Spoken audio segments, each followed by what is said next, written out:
सावन अभी खत्म होगा, बारिश तो होना चाहिए वरना किसान को दिक्कत हो जाएगा। ऑलरेडी लेट से है मानसून, किसानों के डिपेंडेंसी इतनी ज्यादा है बारिश पर जिसका कोई हिसाब नहीं। सीजन आएगा ना, आपको पता है कितना रुपया किसान बेचेगा? 13 रुपया। आपको दुकान पे मिलता है वो 25 रुपया 30 रुपया का, वो पगला गया तो 200 रुपया हो जाता, बट किसान 200 रुपया में नहीं बेच पाता है। क्यों? ये 5 महीना अगर रुक गया ना उसको महंगा हो जाएगा। और सबसे बड़ी खराबी क्या है भारतीय किसानों की हमारे यहाँ,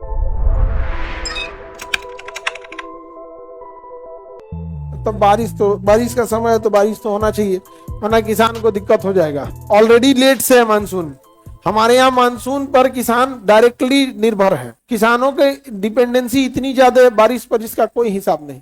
समझ में आ रहा है कि नहीं आ रहा है? और सबसे बड़ी खराबी क्या है भारतीय किसानों की हमारे यहाँ, उनके पास स्टोरेज नहीं है और कैपेक्स नहीं है, कैपिटल एक्सपेंडिचर नहीं है। स्टोरेज ना होने की वजह से आप समझिएगा गेहूं बेचना चालू कर देगा 17-18 रुपया में। गेहूं के टाइम पे गेहूं खेत से उठाइएगा 17-18 रुपया में बिकेगा। अभी भी धान जाके खरीदिएगा 18-20 रुपया में मिल जाएगा। जैसे धान का कटिया का समय आएगा ना छठ के टाइम पे, आपको खेत में मिलेगा 18 से 20 रुपया धान। और अरे बाबू समझो ना किसान का क्या, दो बर्फ बेचने जाता है तो 1 कटोरा धान दे देते हैं, बर्फ दे दिया। गाँव में ऐसे भी बिकता है, बर्फ धान ले आओ, बर्फ मिल जाता है। मकई गेहूं धान किसी चीज पे तो भंडारण क्षमता उनके पास नहीं है, भंडारण क्षमता नहीं है। प्याज का जब सीजन आएगा ना, आपको पता है प्याज कितना रुपया किसान बेचेगा? 13 रुपया। प्याज के समय में, कटिया के समय किसान को प्याज बेचना पड़ता है 13 रुपया से लेके 15 रुपया।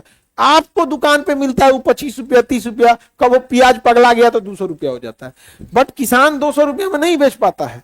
क्यों? क्योंकि उसके पास भंडारण है ही नहीं और ना ही उसके पास पूंजी है। वो परेशान हो जाएगा, नहीं बेचेगा तो उसका खर्चे नहीं चलेगा। जबकि उसको पता है कि सबसे महंगा प्याज होता है कब? छठ, दुर्गा, इसके बाद सावन बाद। सावन अभी खत्म होगा, अभी तो क्या नॉनवेज कम खाते हैं, तो नॉनवेज कम खाएंगे तो ऐसे ही होगा। जैसे तो सावन खत्म होने दोनों अगले दिन बाद देखना भीड़, और बरसात के समय सब्जी वैसे ही कम हो जाती है।